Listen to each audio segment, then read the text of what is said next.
If there is no struggle, there is no progress. These are the words of an escaped slave who gave a speech on July 5th, 1852, which I have committed to memory. Why did he purchase his freedom? To prove he had been a slave. You will see. Any applause to Frederick Douglass, any ovation to his God who sustains him.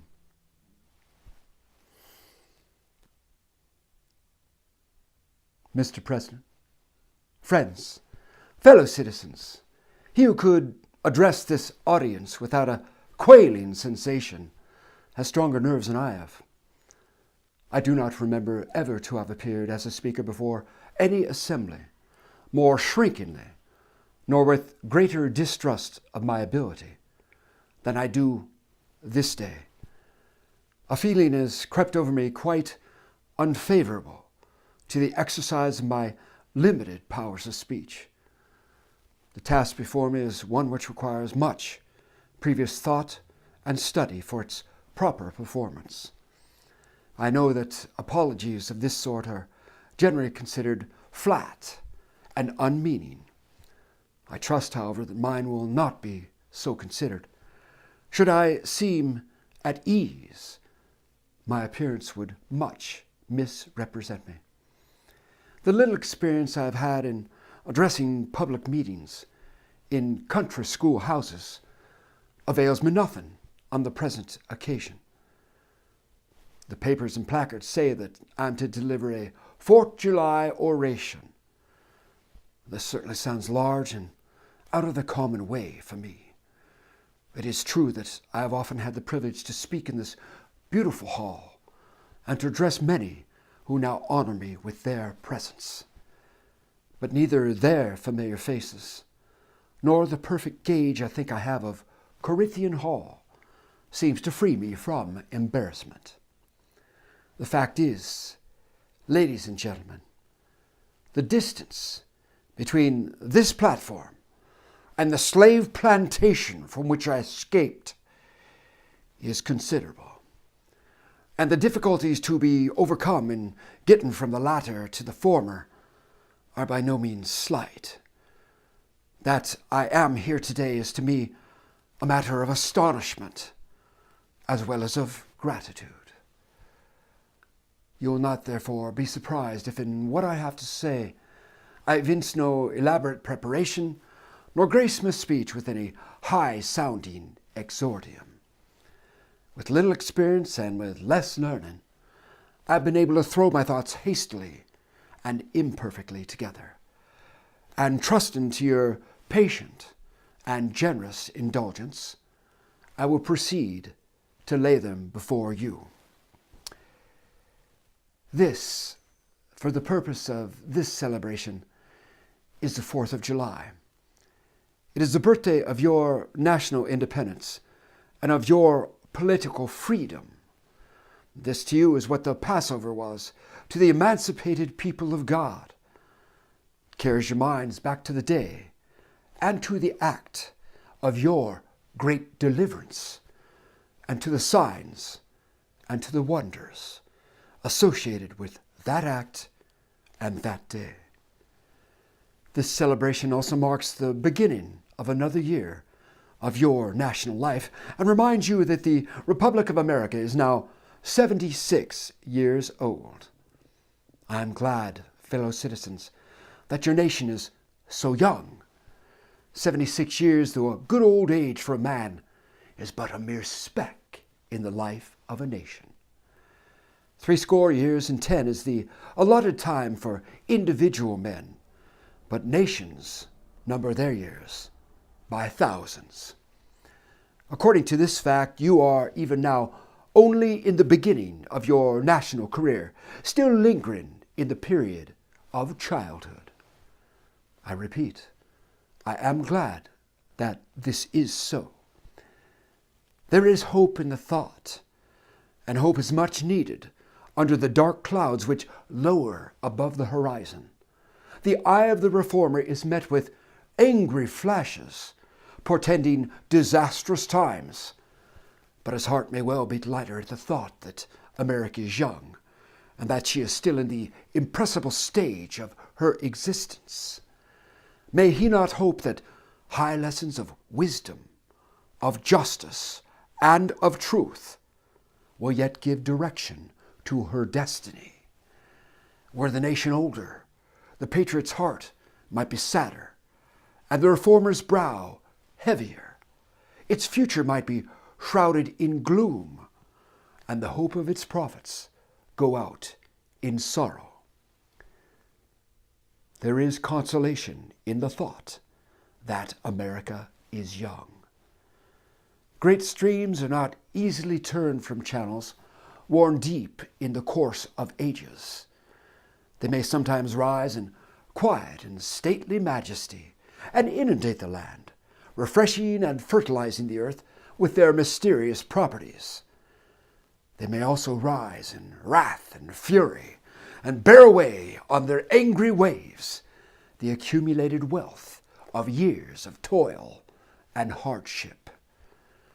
They, however, gradually flow back to the same old channel and flow on as serenely as ever.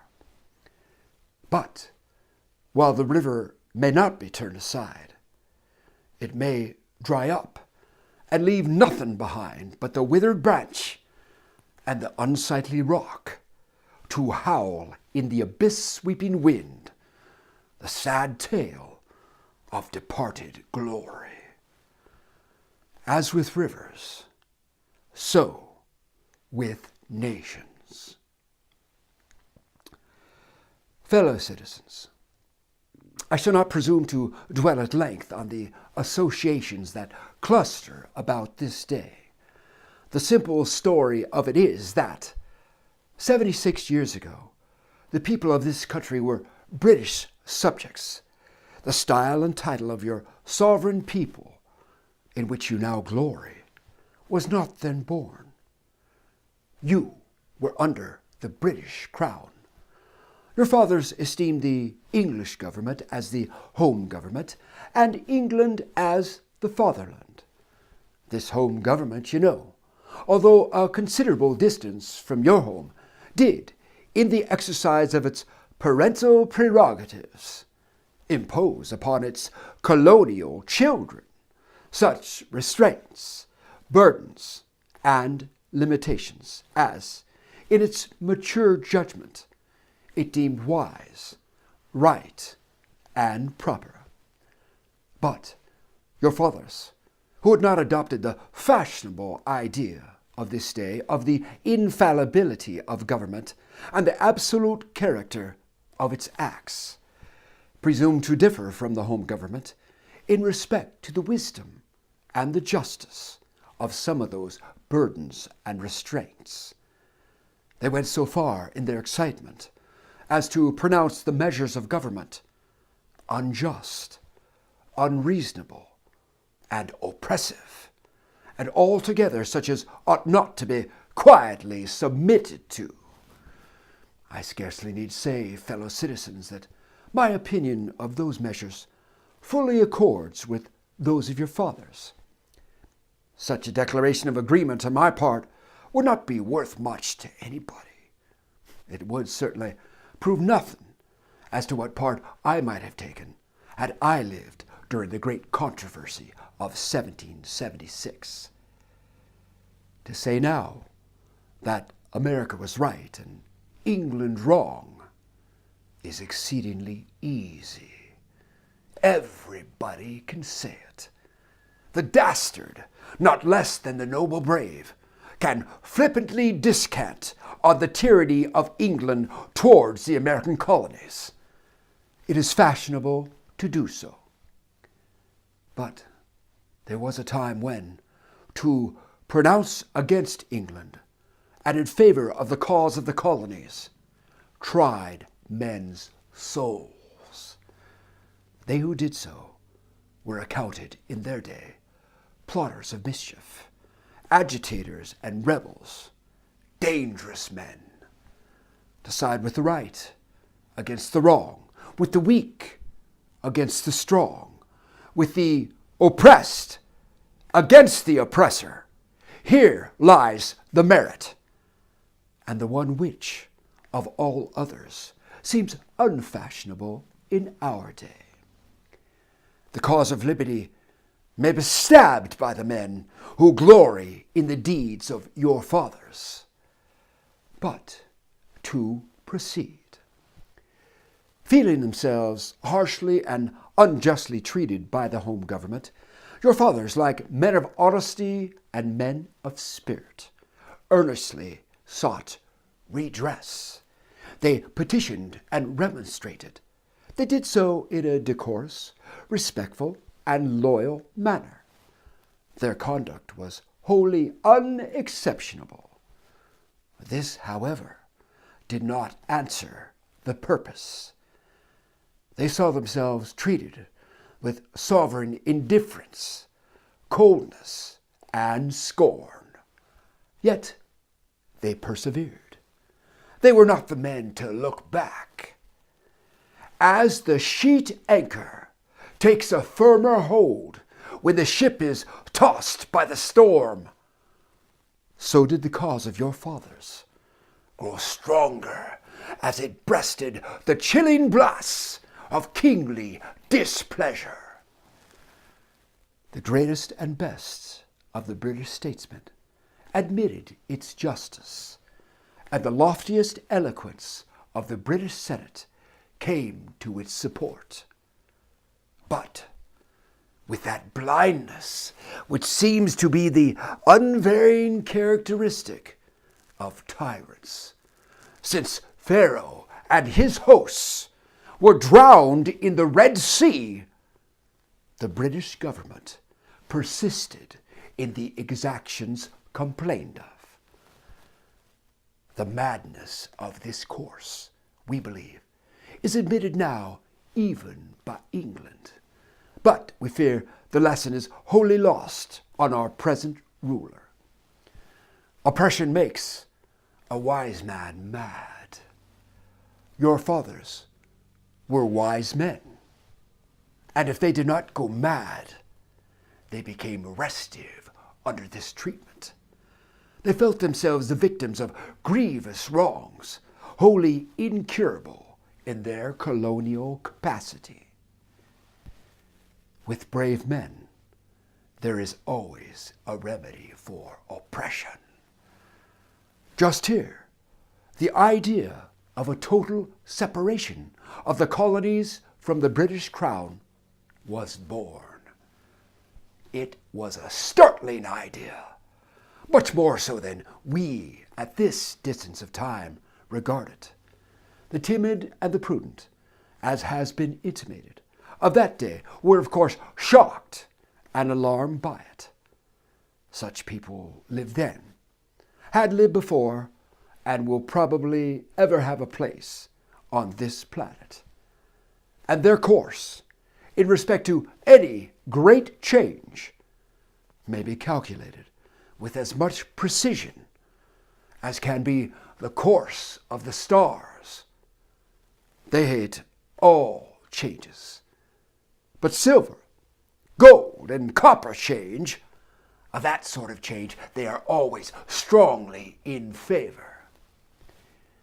These people were called Tories in the days of your fathers, and the appellation probably conveyed the same idea that is meant by a more modern, though a somewhat less euphonious term, which we often find in our papers, applied to some of our old politicians.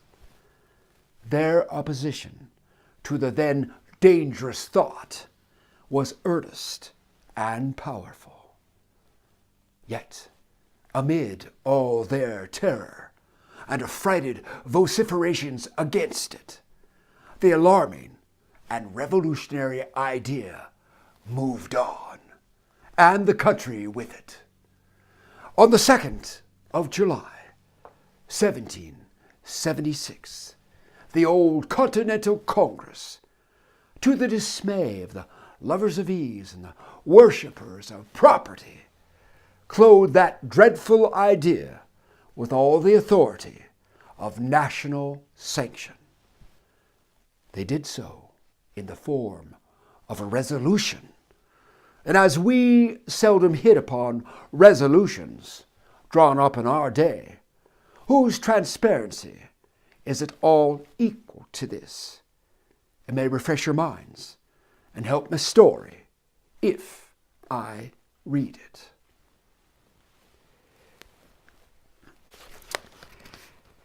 Resolve that these united colonies are, and of right ought to be, free and independent states, that they are absolved from all allegiance to the British Crown, and that all political connection between them and the state of Great Britain is, and ought to be, dissolved. Citizens, your fathers made good that resolution. They succeeded, and today you reap the fruits of their success. The freedom gained is yours, and you therefore may properly celebrate this anniversary. The 4th of July is the first great fact in your nation's history. It is the very ring bolt in the chain of your yet undeveloped destiny. Pride and patriotism, not less than gratitude, prompt you to celebrate it and to hold it in perpetual remembrance. I have said that the Declaration of Independence is the ring bolt to the chain of your nation's destiny. So indeed, I regard it. The principles contained in that instrument are saving principles. Stand by those principles. Be true to them on all occasions, in all places, against all foes, and at whatever cost. From the round top of your ship of state, dark and threatening clouds may be seen. Heavy billows, like mountains in the distance, disclose to the leeward huge forms of flinty rocks. That bolt drawn, that chain broken, and all is lost. Cling to this day. Cling to it and to its principles with the grasp of a storm-tossed mariner to a spar at midnight. The coming into being of a nation, in any circumstances, is an interesting event. But besides general considerations, there were peculiar circumstances which make the advent of this republic an event of special attractiveness. The whole scene, as I look back to it, was simple, dignified, and sublime. The population of the country at the time stood at the insignificant number of 3 millions. The country is poor in the munitions of war. The population was weak and scattered, and the country a wilderness unsubdued. There were then no means of concert and combination, such as exists now. Neither steam nor lightning had then been reduced to order and discipline. From the Potomac to the Delaware was a journey of many days. Under these and innumerable other disadvantages, your fathers declared for liberty and independence and triumphed. Fellow citizens, I am not wanting in respect for the fathers of this republic. The signers of the Declaration of Independence were brave men. They were great men, too, great enough to give fame to a great age. It does not often happen to a nation to raise at one time such a number of truly great men. The point from which I am compelled to view them is not certainly the most favorable. And yet, I cannot contemplate their great deeds with less than admiration. They were statesmen, patriots, and heroes, and for the good they did, and the principles they contended for, I will unite with you to honor their memory. They loved their country better than their own private interests. And although this is not the highest form of human excellence, all will concede that it is a rare virtue, and that when it is exhibited, it ought to command respect. He who will intelligently lay down his life for his country is a man whom it is not in human nature to despise. Your fathers staked their lives, their fortunes, and their sacred honor on the cause of their country. In their admiration of liberty, they lost sight of all other interests. They were peace men, but they preferred revolution to peaceful submission to bondage. They were quiet men, but they did not shrink from agitating against oppression. They showed forbearance, but that they knew its limits. They believed in order, but not in the order of tyranny. With them, nothing was settled that was not right. With them, justice, liberty, and humanity were final, not slavery and oppression. You may well cherish the memory of such men. They were great in their day and in their generation. Their solid manhood stands out the more as we contrast it with these degenerate times.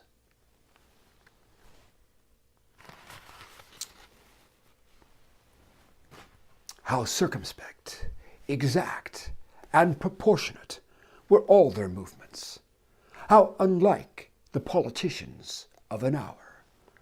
Their statesmanship looked beyond the passing moment and stretched away in strength into the distant future.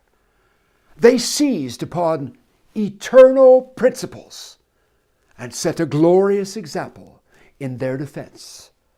Mark them, fully appreciating the hardships to be encountered, firmly believing in the right of their cause, honorably inviting the scrutiny of an onlooking world, reverently appealing to heaven to attest their sincerity, soundly comprehending the solemn responsibility they were about to assume, wisely measuring the terrible odds against them. Your fathers, the fathers of this republic, did most deliberately under the inspiration of a glorious patriotism and with a sublime faith in the great principles of justice and freedom, lay deep the cornerstone of national superstructure, which has risen and still rises in grandeur around you.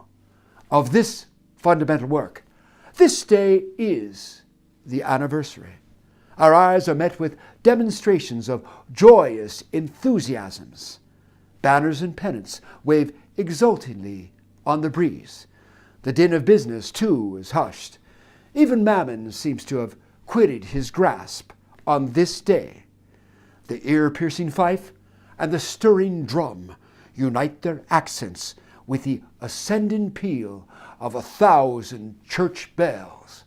Prayers are made, hymns are sung, and sermons are preached in honor of this day, while the quick martial tramp of a great and multitudinous nation, echoed back by all the hills valleys, and mountains of a vast continent bespeak the occasion, one of thrilling and universal interest, a nation's jubilee. Friends and citizens, I need not enter further into the causes which led to this anniversary. Many of you understand them better than I do. You could instruct me in regard to them. That is a branch of knowledge in which you feel, perhaps, a much deeper interest than your speaker. The causes which led to the separation of the colonies from the British Crown have never lacked for a tongue.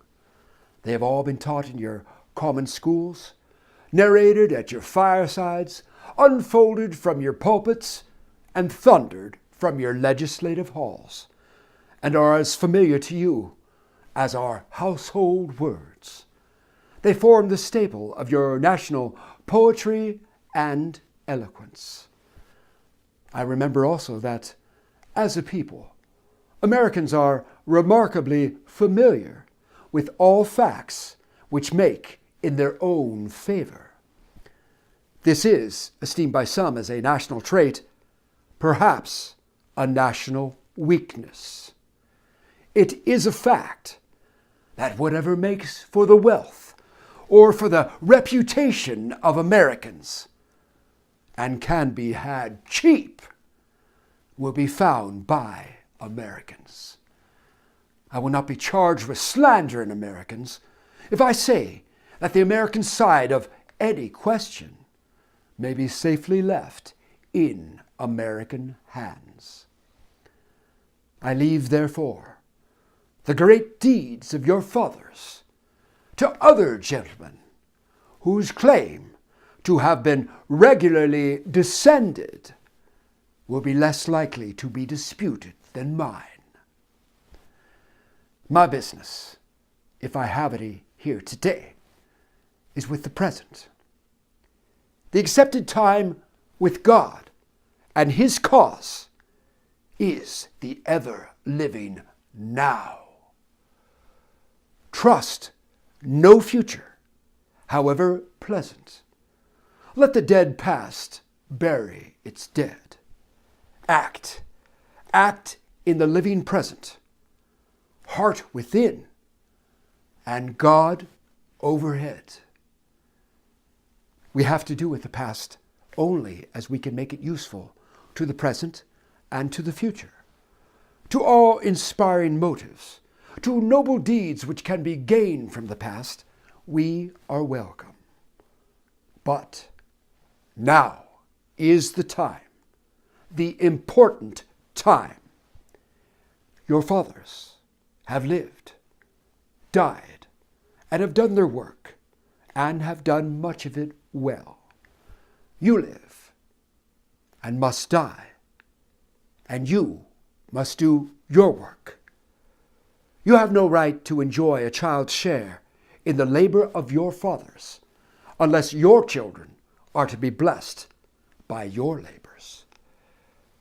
You have no right to wear out and waste the hard-earned fame of your fathers to cover your indolence.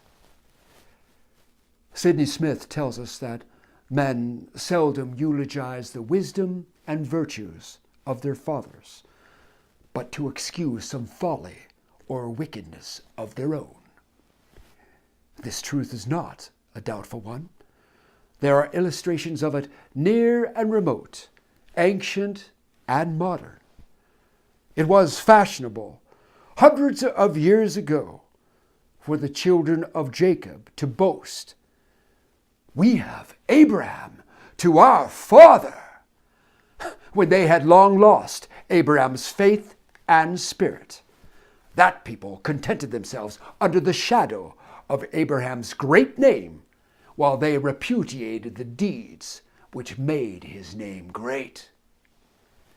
Need I remind you that a similar thing is being done all over our country today? Need I tell you that the Jews are not the only people who built the tombs of the prophets and who garnish the sepulchres of the righteous? Washington could not die till he had broken the chains of his slaves.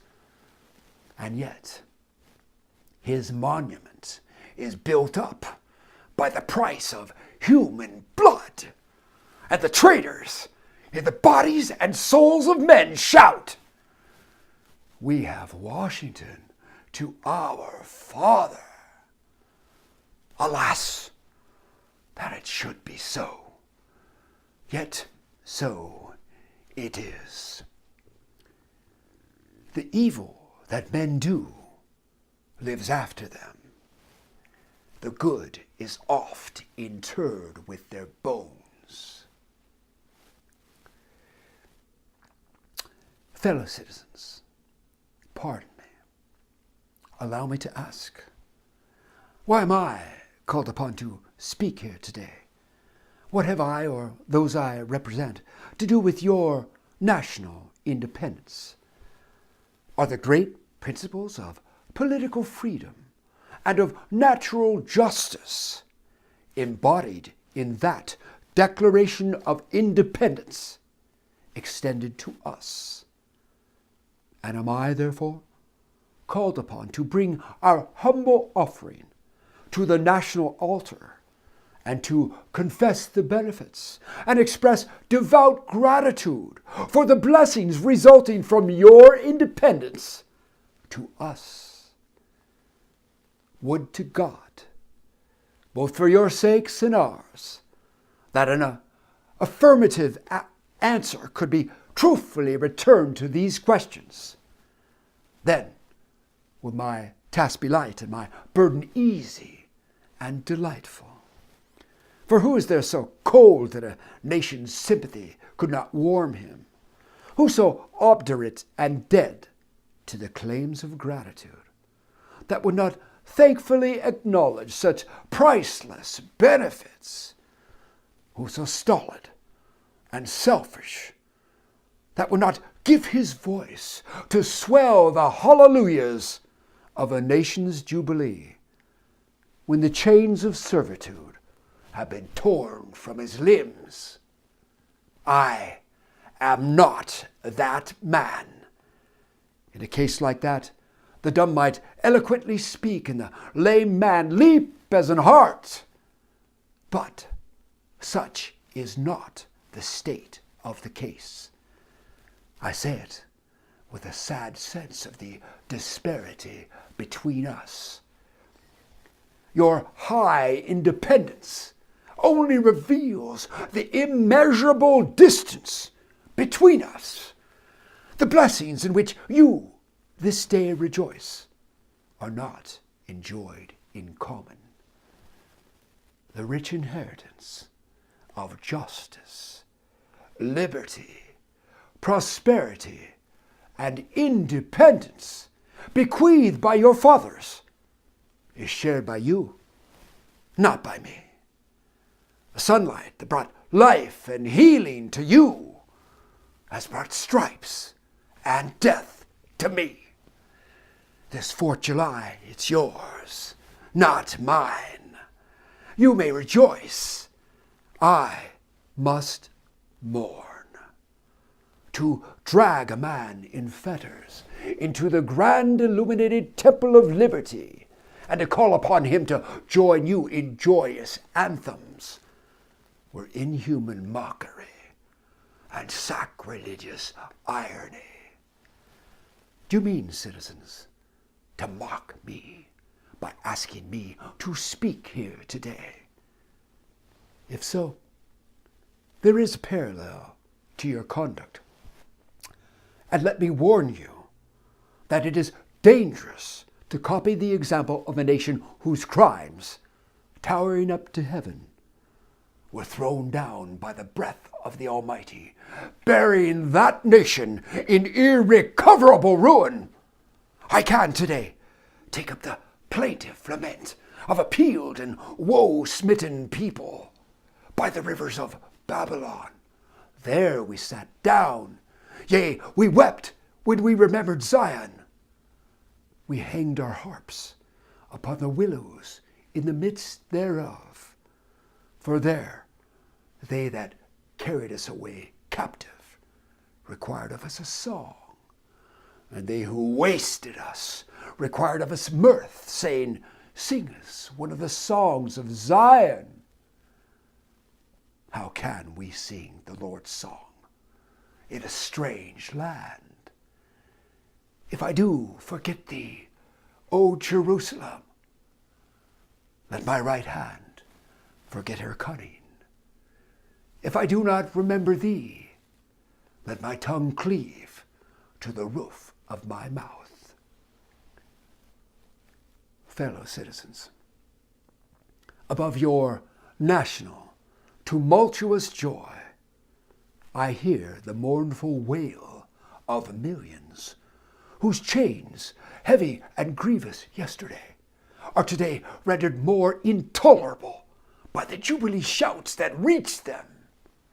If I do forget, if I do not faithfully remember those bleeding children of sorrow this day, may my right hand forget her cunning, and may my tongue cleave to the roof of my mouth. To forget them, to pass lightly over their wrongs, and to chime in with the popular theme would be treason most scandalous and shocking, and would make me a reproach before God and the world. My subject then, fellow citizens, is American slavery. I shall see this day and its popular characteristics from the slave's point of view. Standing there, identified with the American bondman, making his wrongs mine, I do not hesitate to declare with all my soul that the character and conduct of this nation never looked blacker to me than on this 4th of July. Whether we turn to the declarations of the past or to the professions of the present, the conduct of the nation seems equally hideous and revolting. America is false to the past, false to the present, and solemnly binds herself to be false to the future. Standing with God and the crushed and bleeding slave on this occasion, I will, in the name of humanity, which is outraged, in the name of liberty, which is fettered, in the name of the Constitution and the Bible, which are disregarded and trampled upon, dare to call in question and to denounce with all the emphasis I can command everything that serves to perpetuate slavery, the great sin and shame of America. I will not equivocate. I will not excuse. I will use the severest language I can command. And yet, not one word shall escape me that any man whose judgment is not blinded by prejudice, or who is not at heart a slave holder, shall not confess to be right and just. But I fancy I hear someone of my audience say, it is just in this circumstance that you and your brother abolitionists fail to make a favorable impression on the public mind. Would you argue more and denounce less? Would you persuade more and rebuke less? Your cause would be much more likely to succeed. But I submit, where all is plain, there is nothing to be argued. At what point of the anti-slavery creed would you have me argue? At what branch of the subject do the people of this country need light? Must I undertake to prove that the slave is a man? That point is conceded already. Nobody doubts it.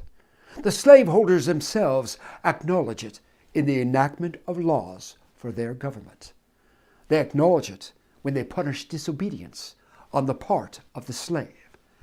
There are 72 crimes in the state of Virginia which, if committed by a black man, no matter how ignorant he be, will subject him to the punishment of death, while only 2 of those same crimes will subject a white man to the like punishment. What is this but the acknowledgement that the slave is a moral, intellectual, and responsible being? The manhood of the slave is conceded. It is admitted in the fact that Southern statute books are covered with enactments forbidding, under severe fines and penalties, the teaching of the slave to read or to write.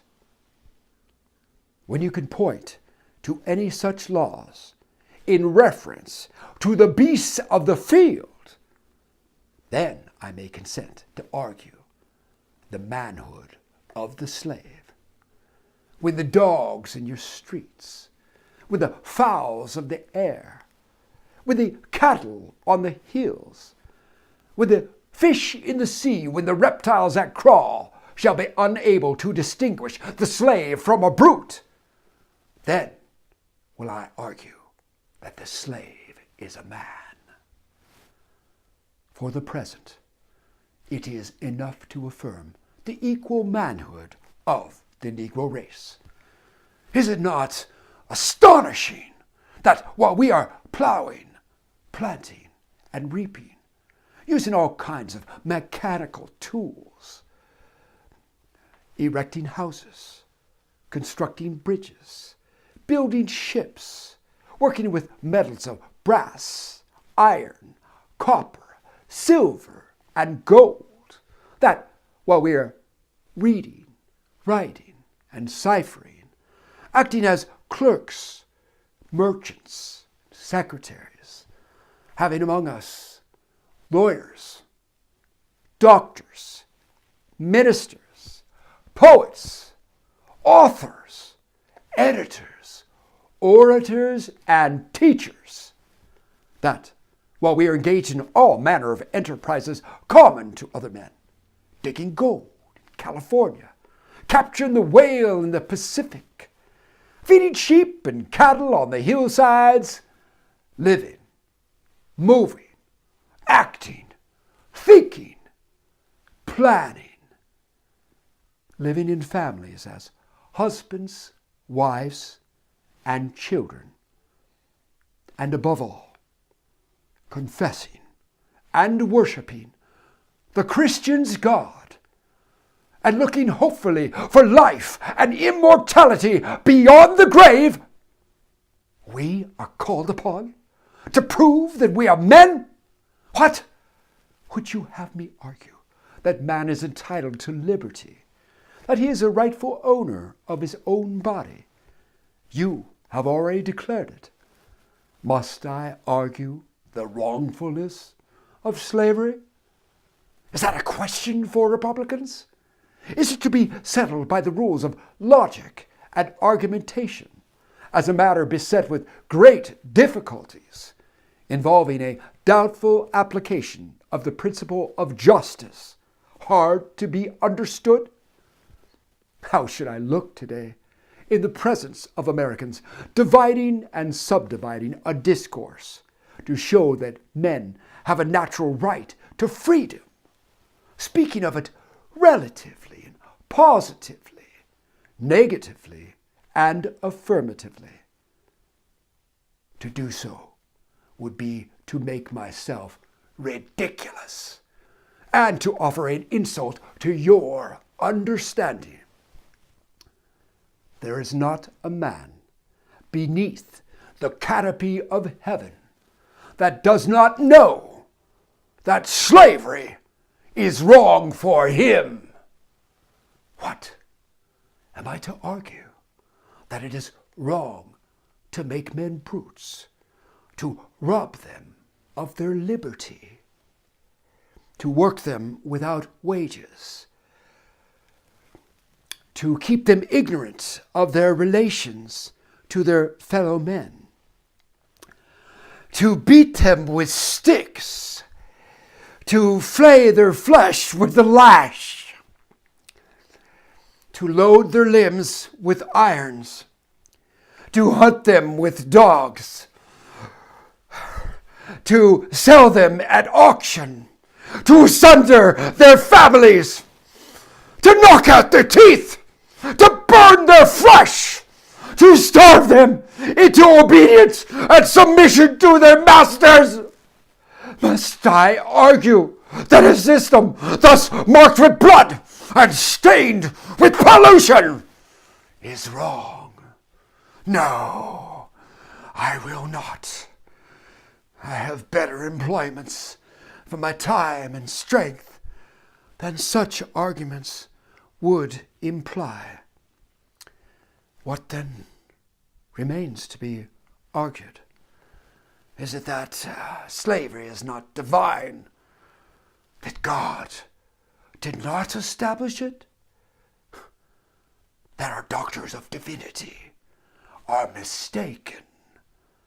There is blasphemy in the thought. That which is inhuman cannot be divine. Who can reason on such a proposition? They that can may. I cannot. At a time like this, scorching irony, not convincing argument, is needed. Oh, had I the ability, and could I reach the nation's ear, I would today pour out a fiery stream of biting ridicule, blasting reproach, withering sarcasm, and stern rebuke. For it is not light that is needed, but fire. It is not the gentle shower, but thunder. We need the storm, the whirlwind, and the earthquake. The feeling of the nation must be quickened. The conscience of the nation must be aroused. The propriety of the nation must be startled. The hypocrisy of the nation must be exposed, and its crimes against God and man must be proclaimed and denounced. What to the American slave is your 4th of July?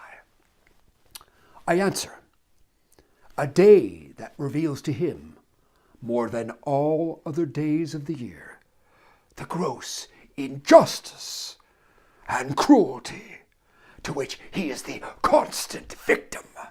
To him your celebration is a sham, your boasted liberty an unholy license, your national greatness swelling vanity. Your sounds of rejoicing are empty and heartless. Your denunciation of tyrants, brass-fronted impudence. Your shouts of liberty and equality, hollow mockery. Your prayers and hymns, your sermons and thanksgivings, with all your religious parade and solemnity, are to him mere bombast, fraud, deception, impiety, and hypocrisy. A thin veil to cover up crimes which would disgrace a nation of savages. There's not a nation on the earth guilty of practices more shocking and bloody than are the people of these United States at this very hour. Go where you may, search where you will, roam through all the monarchies and despotisms of the old world, travel through South America, search out every abuse, and when you have found the last, lay your facts by the side of the everyday practices of this nation. And you will say with me that for revolting barbarity and shameless hypocrisy, America reigns without a rival.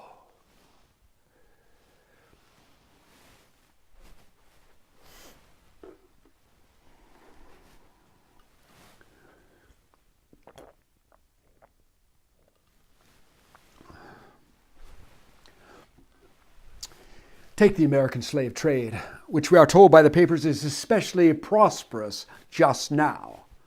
Ex-Senator Benton tells us that the price of men was never higher than now. He mentions the fact to show that slavery is in no danger. This trade is one of the peculiarities of American institutions. It is carried on in all the large towns and cities in one half of this Confederacy, and millions are pocketed every year by dealers in this horrid traffic. In several states, this trade is a chief source of wealth. It is called, in contradistinction to the foreign slave trade, the internal slave trade. It is probably called so, too, in order to divert from it the horror with which the foreign slave trade is contemplated. That trade has long since been denounced by this government as piracy. It has been denounced with burning words from the high places of the nation as an execrable traffic. To arrest it, to put an end to it, this nation keeps a squadron at immense cost on the coast of Africa. Everywhere in this country, it is safe to speak of this foreign slave trade as a most inhuman traffic, opposed alike to the laws of God and of man. The duty to extirpate and to destroy it is admitted even by our doctors of divinity. In order to put an end to it, some of these last have consented that their colored brethren, nominally free, should leave this country and establish themselves on the western coast of Africa. It is, however, a notable fact that while so much execration is poured out by Americans upon those engaged in the foreign slave trade, the men engaged in the slave trade between the states pass without condemnation, and their business is deemed honorable. Behold the practical operation of this internal slave trade. The American slave trade, sustained by American politics and American religion. Here you will see men and women reared like swine for the market. You know what is a swine drover? I will show you a man drover. They inhabit all our southern states. They perambulate the country and crowd the highways of the nation with droves of human stock. You will see one of these human flesh jobbers, armed with pistol, whip, and bowie knife, driving a company of 100 men, women, and children from the Potomac to the slave market at New Orleans. These wretched people are to be sold singly or in lots to suit purchasers. They're food for the cotton field and the deadly sugar mill. Mark the sad procession as it moves wearily along, and the inhuman wretch who drives them. Hear his savage yells and his blood-chilling oaths as he hurries on his affrighted captives. There, see the old man with locks thinned and grey. Cast one glance, if you please, upon that young mother, whose shoulders are bare to the scorching sun, her briny tears falling on the brow of the babe in her arms. See, too, that girl of 13, weeping, yes, weeping, as she thinks of the mother from whom she has been torn. The drove moves tardily. Heat and sorrow have nearly consumed their strength. Suddenly, you hear a quick snap, like the discharge of a rifle. The fetters clank, and the chain rattles simultaneously. Your ears are saluted with a scream that seems to have torn its way to the center of your soul. The crack you heard was the sound of the slave whip. The scream you heard was from the woman you saw with the babe. Her speed had faltered under the weight of her child and her chains. That gash on her shoulder tells her to move on. Follow the drove to New Orleans.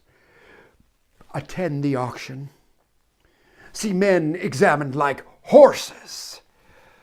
See the forms of women rudely and brutally exposed to the shocking gaze of American slave buyers.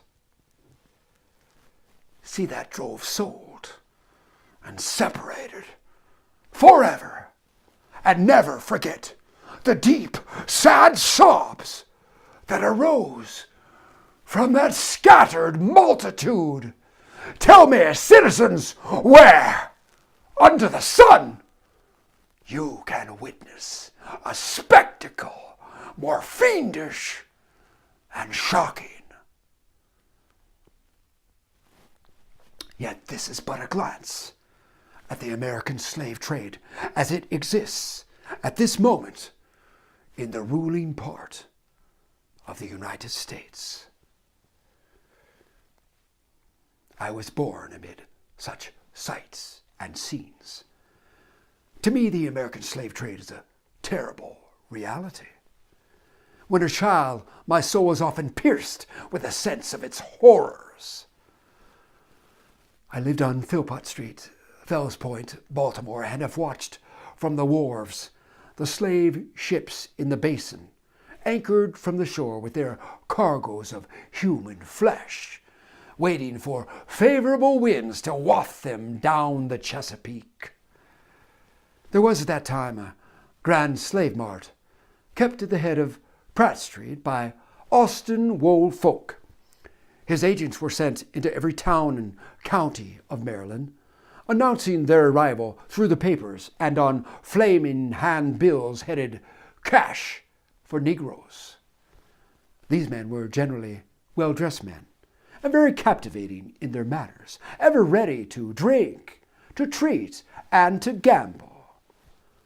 The fate of many a slave has depended on the turn of a single card, and many a child has been snatched from the arms of its mother by bargains arranged in a state of brutal drunkenness.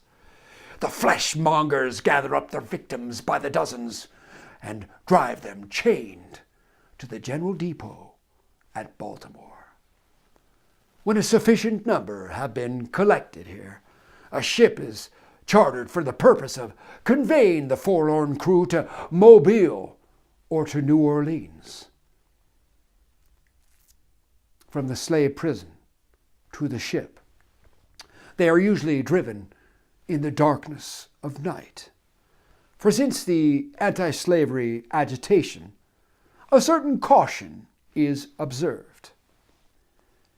In the deep, still darkness of midnight, I have been often aroused by the dead-heavy footsteps and the piteous cries of the chain gangs that passed our door. The anguish of my boyish heart was intense, and I was often consoled when speaking to my mistress in the morning to hear her say that she thought the custom was very wicked and that she hated to hear the rattle of the chains and the heart-rending cries. I was glad to find one who sympathized with me in my horror. Fellow citizens, this murderous traffic is today in active operation in this boasted republic.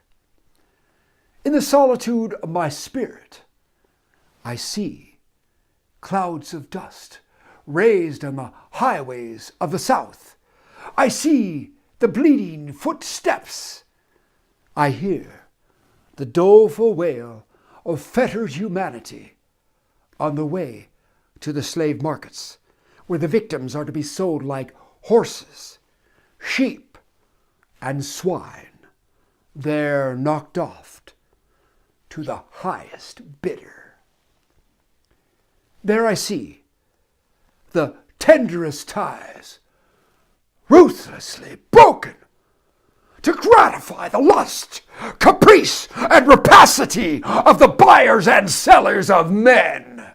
My soul sickens at the sight. Is this the land your fathers loved? The freedom which they toiled to win? Is this the earth whereon they moved? Are these the graves they slumber in? But a still more inhuman, disgraceful, and scandalous state of things remains to be presented. By an act of the American Congress, not yet 2 years old, slavery has been nationalized in its most horrible and revolting form. By that act, Mason and Dixon's line has been obliterated. New York has become as Virginia, and the power to hold, hunt, and sell men, women, and children as slaves remains no longer a mere state institution, but is now an institution of the whole United States. The power is coextensive with Star-Spangled Banner and American Christianity. Where these go, may also go the merciless slave hunter. Where these are, man is not sacred. He is a bird for the sportsman's gun. By that most foul and fiendish of all human decrees, the liberty and person of every man are put in peril. Your broad Republican domain is hunting ground for men, not for thieves and robbers, enemies of society merely, but for men guilty of no crime. Your lawmakers have commanded that all good citizens engage in this hellish sport.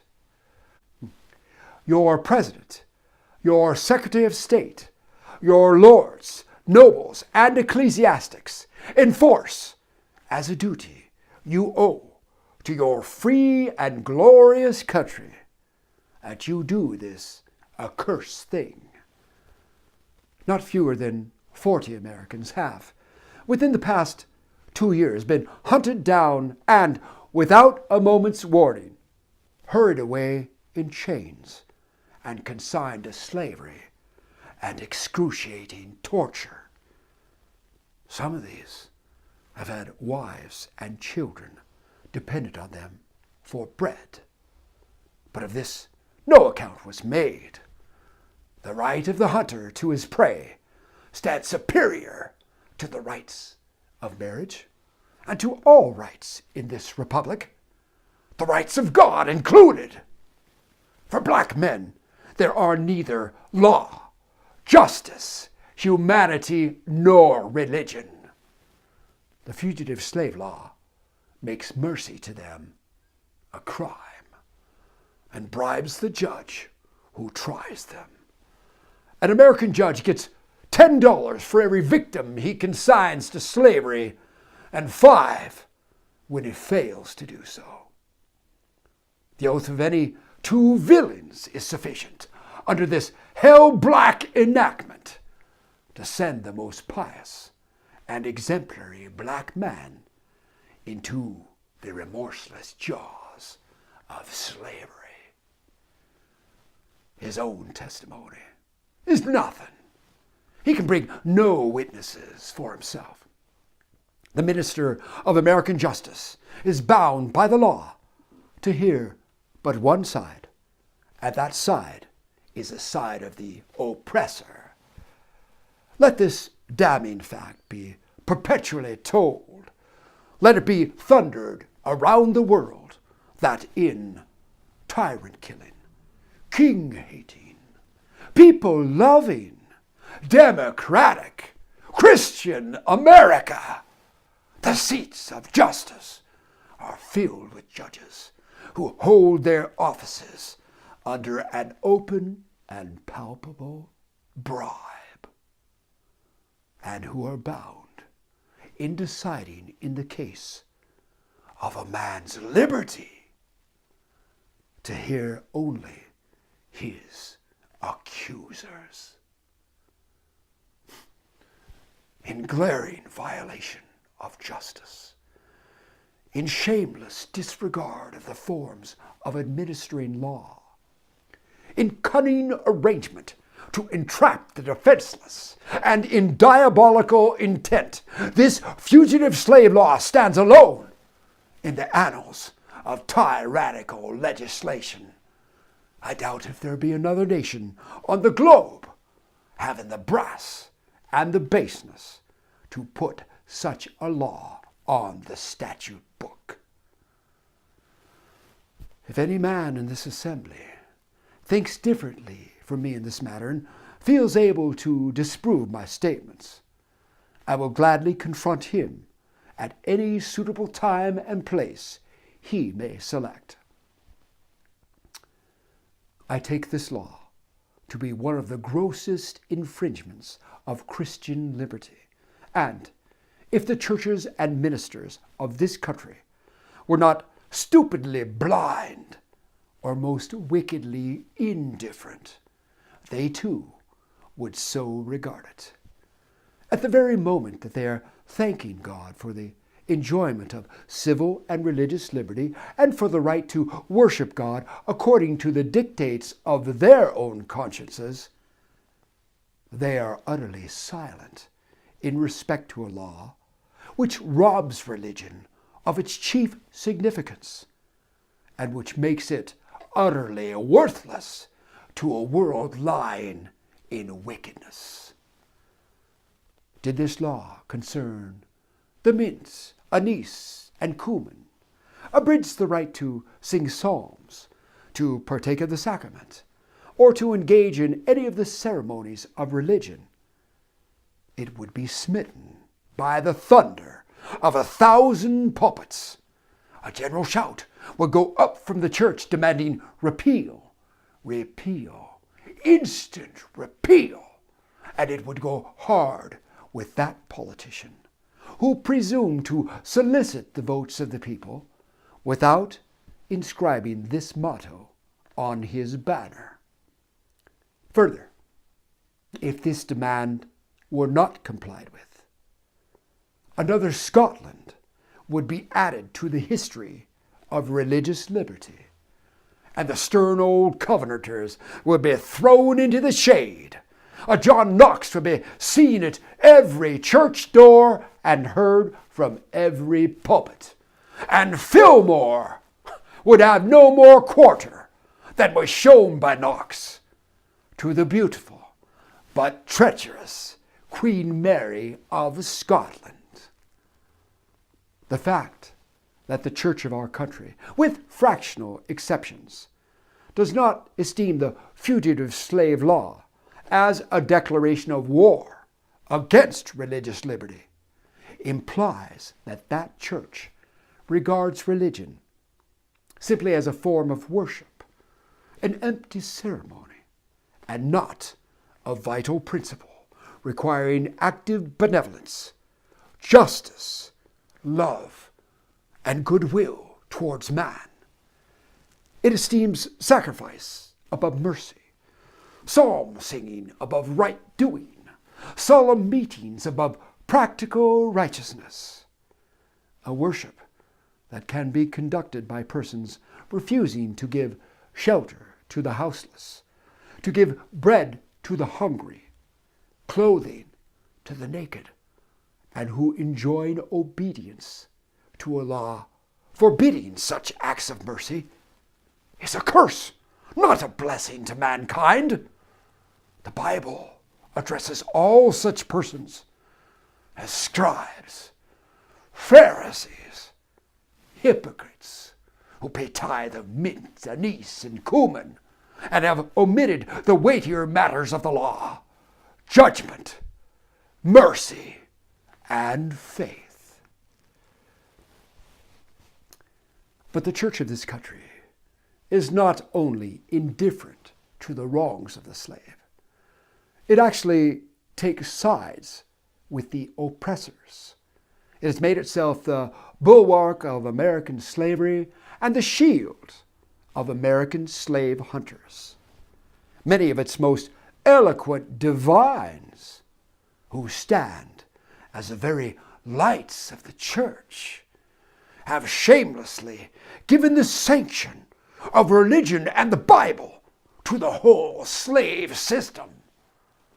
They have taught that man may properly be a slave, that the relation of master and slave is ordained of God, that to send back an escaped bondman to his master is clearly the duty of all the followers of the Lord Jesus Christ. And this horrible blasphemy is palmed off upon the world for Christianity. For my part, I would say, welcome infidelity. Welcome atheism. Welcome anything in preference to the gospel as preached by those divines. They convert the very name of religion into an engine of tyranny and barbarous cruelty, and serve to confirm more infidels in this age than all the infidel writings of Thomas Paine, Voltaire, and Bolingbroke put together have done.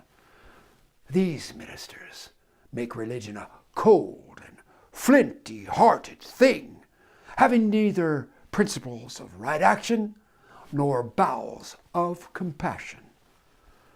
They strip the love of God of its beauty and leave the throng of religion a huge, horrible, repulsive form. It is a religion for oppressors, tyrants, man-stealers, and thugs. It is not that pure and undefiled religion which is from above, and which is first pure, then peaceable, easy to be entreated, full of mercy and good fruits, without partiality and without hypocrisy, but a religion which favors the rich against the poor, which exalts the proud above the humble, which divides mankind into two classes, tyrants and slaves, which says to the man in chains, "Stay there," and to the oppressor, "Oppress on." It is a religion which may be professed and enjoyed by all the robbers and enslavers of mankind. It makes God a respecter of persons, denies his fatherhood of the race, and tramples in the dust the great truth of the brotherhood of man. All this we affirm to be true of the popular church and the popular worship of our land and nation. A religion, a church, and a worship which, on the authority of inspired wisdom, we pronounce to be an abomination in the sight of God. In the language of Isaiah, the American church might be well addressed. Bring no more vain oblations. Incense is an abomination unto me. The new moons and Sabbaths, the calling of assemblies, I cannot away with. It is iniquity, even the solemn meeting. Your new moons and appointed feasts, my soul hateth. They are trouble to me. I am weary to bear them.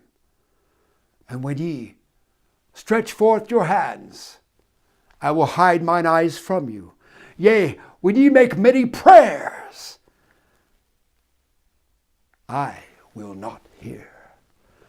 Your hands are full of blood. Cease to do evil. Learn to do well. Seek judgment. Relieve the oppressed. Judge for the fatherless. Plead for the widow. The American church is guilty when viewed in connection with what it is doing to uphold slavery, but it is superlatively guilty when viewed in connection with its ability to abolish slavery. The sin of which it is guilty is one of omission as well as of commission. Albert Barnes but uttered what the common sense of every man at all observant of the actual state of the case will receive as truth, when he declared that there is no power outside of the church that could sustain slavery an hour if it were not sustained in it. Let the religious press, the pulpit, the Sunday school, the conference meeting, the great ecclesiastical, missionary, Bible, and tract associations of our land array their immense powers against slavery and slave holding, and the whole system of crime and blood would be scattered to the winds. And that they do not do this involves them in the most awful responsibility of which the mind can conceive. In prosecuting the anti-slavery enterprise, we have been asked to spare the church, to spare the ministry. But how, we ask, could such a thing be done? We are met on the threshold of our efforts for the redemption of the slave by the church and the ministry of this country in battle arrayed against us, and we are compelled to fight or flee. From what quarter, I beg to know, has proceeded a fire so deadly upon our ranks during the last 2 years as from the northern pulpit?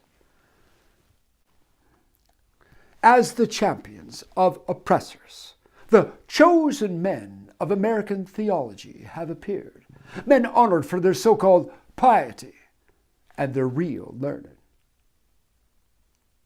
The Lords of Buffalo, the Springs of New York, the Lathrops of Auburn, the Coxes and Spencers of Brooklyn, the Gannets and Sharps of Boston, the Deweys of Washington, and other great religious lights of the land have, in utter denial of the authority of him by whom they profess to be called to the ministry, deliberately taught us, against the example of the Hebrews, and against the remonstrance of the apostles, they teach that we ought to obey man's law before the law of God.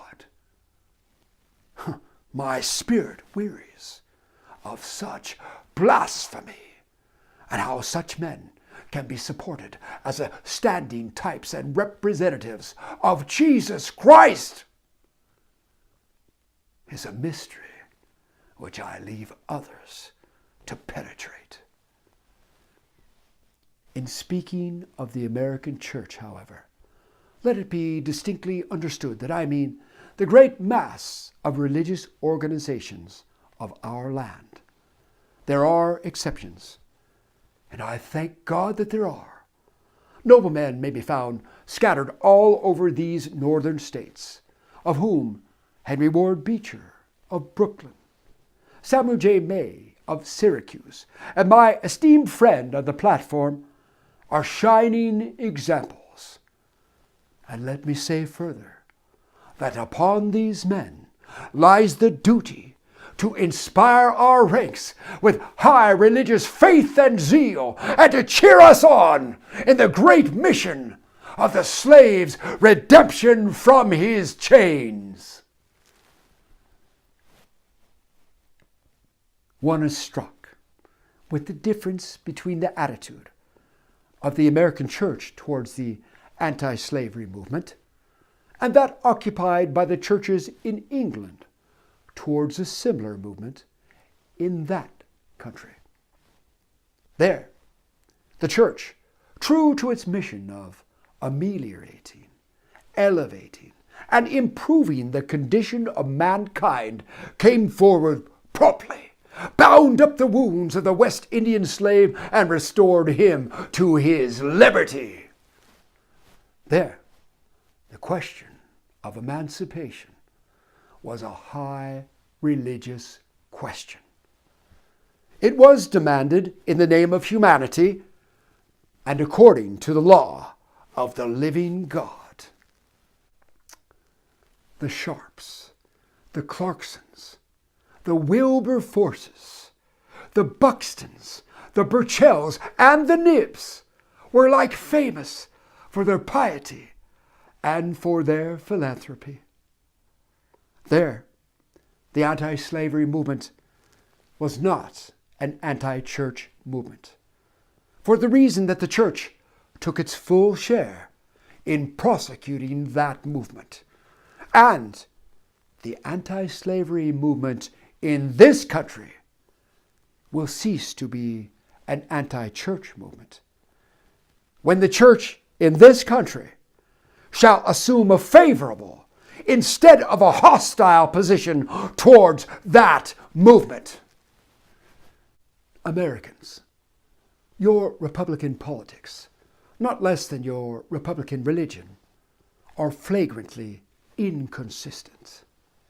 You boast of your love of liberty, your superior civilization, and your pure Christianity, while the whole political power of the nation, as embodied in the two great political parties, is solemnly pledged to support and perpetuate the enslavement of 3 millions of your countrymen. You hurl your anathemas at the crown-headed tyrants of Russia and Austria, and pride yourselves on your democratic institutions, while you yourselves consent to become the mere tools and bodyguards of the tyrants of Virginia and Carolina. You invite to your shores fugitives of oppression from abroad, honor them with banquets, greet them with ovations, cheer them, toast them, salute them, protect them, and pour out your money to them like water. But the fugitives of your own land, you advertise, hunt, arrest, shoot, and kill. You glory in your refinement and your universal education, yet you maintain a system as barbarous and dreadful as ever stained the character of a nation. A system begun in avarice, supported in pride, and perpetuated in cruelty. You shed tears at fallen Hungary, and make the sad story of her wrongs the theme of your poets, statesmen, and orators, till your gallant sons are ready to fly to arms to vindicate her cause against her oppressors. But in regard to the 10,000 wrongs of the American slave, you would enforce the strictest silence, and would hail him as an enemy of the nation who dares to make those wrongs the subject of public discourse. You're all on fire at the mention of liberty for France or for Ireland, but are as cold as an iceberg at the thought of liberty for the enslaved of America. You discourse eloquently on the dignity of labor, yet you sustain a system which, in its very essence, casts a stigma upon labor. You can bare your bosom to the storm of British artillery to throw off a 3-penny tax on tea, and yet wring the last hard-earned farthing from the grasp of the black laborers of your country. You profess to believe that of one blood God has made all nations of men to dwell on the face of all the earth, and hath commanded all men everywhere to love one another. And yet you notoriously hate and glory in your hatred all men whose skins are not colored like your own. You declare before the world, and are understood by the world to declare, that you hold these truths to be self-evident, that all men are created equal, that they are endowed by their Creator with certain inalienable rights, and that among these are life, liberty, and the pursuit of happiness. And yet you hold securely in a bondage which, according to your own Thomas Jefferson, is worse than that of ages which your fathers rose in rebellion to oppose, a 7th part of the inhabitants of your country.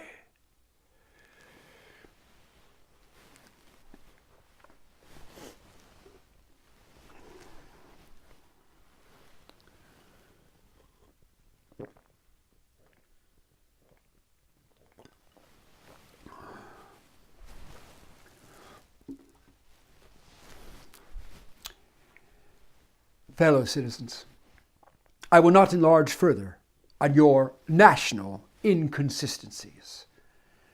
The existence of slavery in this country brands your republicanism as a sham, your humanity as a base pretense, your Christianity as a lie. It destroys your moral power abroad. It corrupts your politicians at home.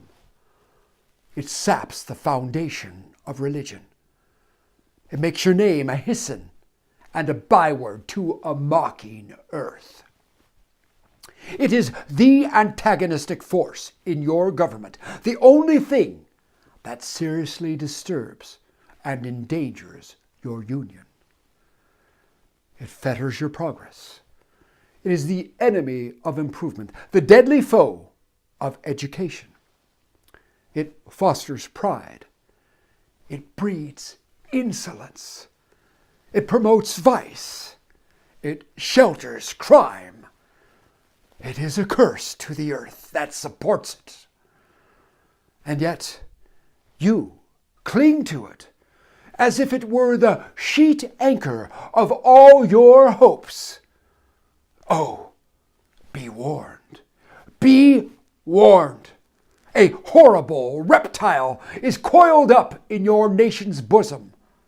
The venomous creature is nursing at the tender breast of your youthful republic. For the love of God, tear away and fling from you the hideous monster, and let the weight of 20 millions crush and destroy it forever.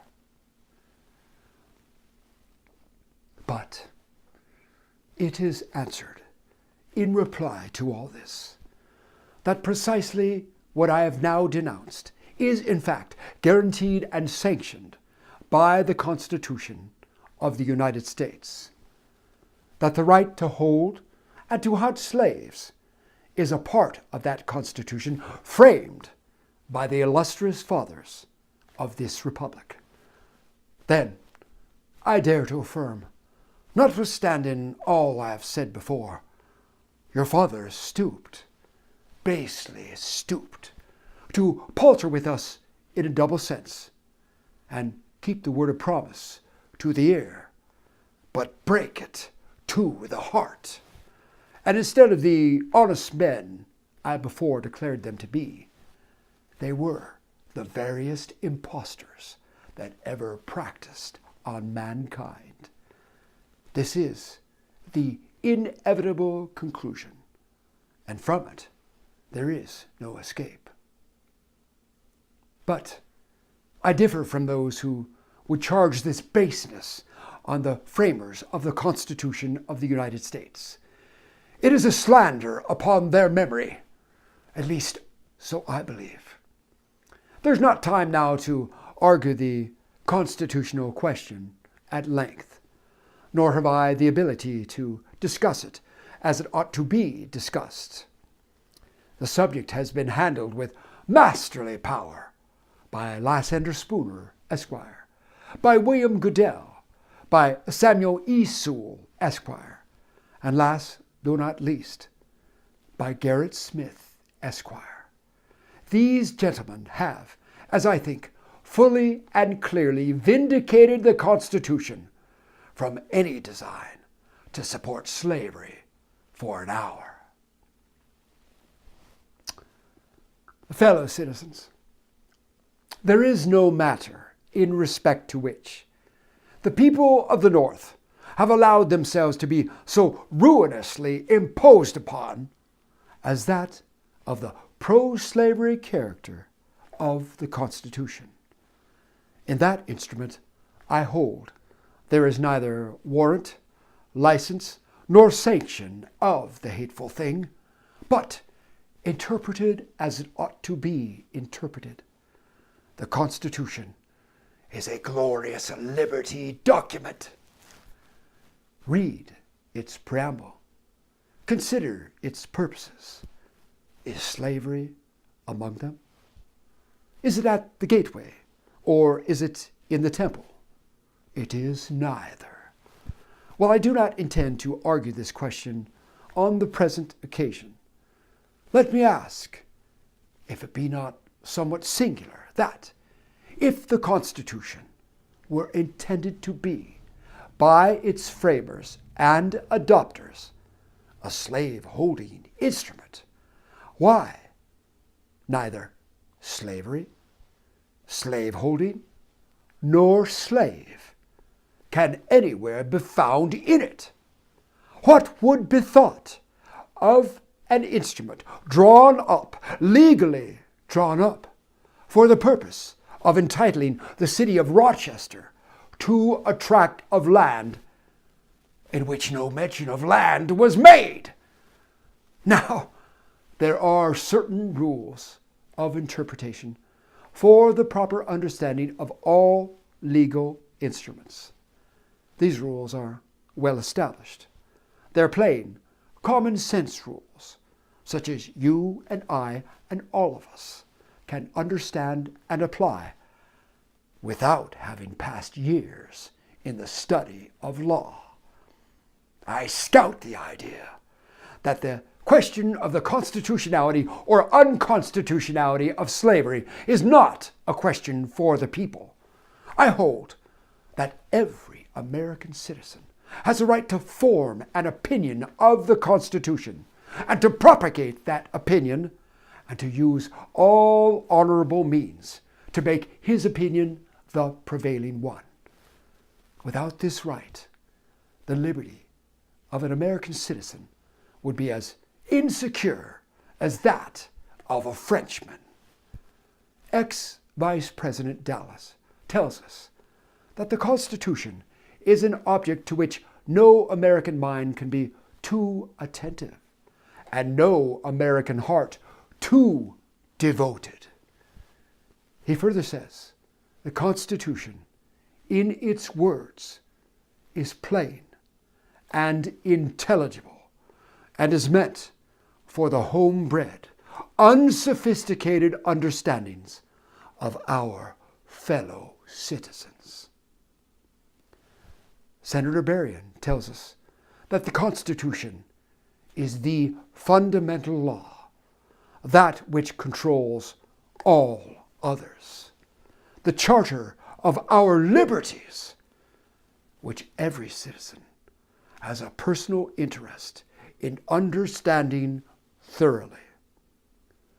The testimony of Senator Breese, Lewis Cass, and many others which can be named, who are everywhere esteemed as sound lawyers, so regard the Constitution.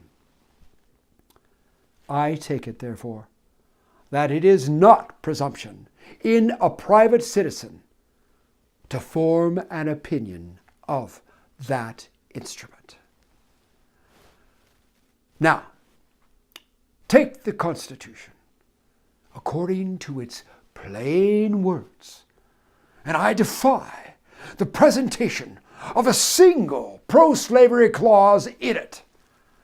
On the other hand, it will be found to contain principles and purposes which are entirely hostile to the existence of slavery. I have detained my audience entirely too long already. At some future period of time, I will gladly avail myself of an opportunity to give this subject a full and fair discussion. Allow me to say, in conclusion, notwithstanding the dark picture I have this day presented of the state of the nation, I do not despair of this country. There are forces in operation which must inevitably work the downfall of slavery. The arm of the Lord is not shortened, and the doom of slavery is certain. I, therefore, leave off where I began, with hope, while drawing encouragement from the Declaration of Independence, the great principles it contains, and the genius of American institutions. My spirit is also cheered by the obvious tendencies of the age. Nations do not now stand in the same relation to each other that they did ages ago. No nation can now shut itself up from the surrounding world and trot round in the same old path of its fathers without interference. The time was when such could be done. Long-established customs of hurtful character could formerly fence themselves in and do their evil work with social impunity. Knowledge was then confined and enjoyed by the privileged few, and the multitude walked on in mental darkness. But a change has now come over the affairs of mankind. Walled cities and empires have become unfashionable.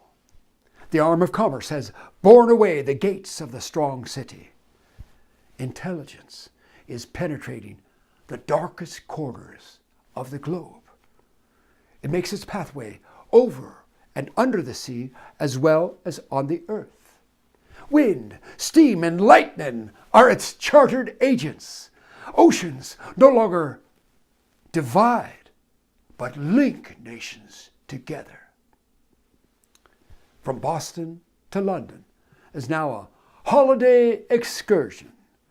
Space is comparatively annihilated. Thoughts expressed on one side of the Atlantic can be heard distinctly on the other. The far-off and almost fabulous Pacific rolls in grandeur at our feet. The celestial empire, the mystery of ages, is being solved. The fiat of the Almighty, "Let there be light," has not yet spent its force. No abuse, no outrage, whether in taste, sport, or avarice, can now hide itself from the all-pervading light. The iron shoe and the crippled foot of China must be seen in contrast with nature. Africa must rise and put on her yet unwoven garment. Ethiopia shall stretch out her hand unto God. In the fervent aspirations of William Lloyd Garrison, I say, and let every heart join in saying it, Godspeed, the year of Jubilee, the wide world over, when from their galling chains set free, the oppressed shall vilely bend the knee and wear the yoke of tyranny like brutes no more. That year will come, and freedom's reign to man his plundered rights again restore. God speed the day when human blood shall cease to flow. In every clime be understood the claims of human brotherhood, at each return for evil, good, not blow for blow. That day will come, all feuds to end, and change into a faithful friend each foe. God speed the hour, the glorious hour, when none on earth shall exercise a lordly power, nor in a tyrant's presence cower, but all to manhood's stature tower by equal birth. That hour will come to each, to all, and from his prison house the thrall go forth. Until that year, day, hour arrive, with head and heart and hand I'll strive to break the rod and rend the jive, the spoiler of his prey deprive. So witness heaven, and never from my chosen post, whatever the peril or the cost, be driven.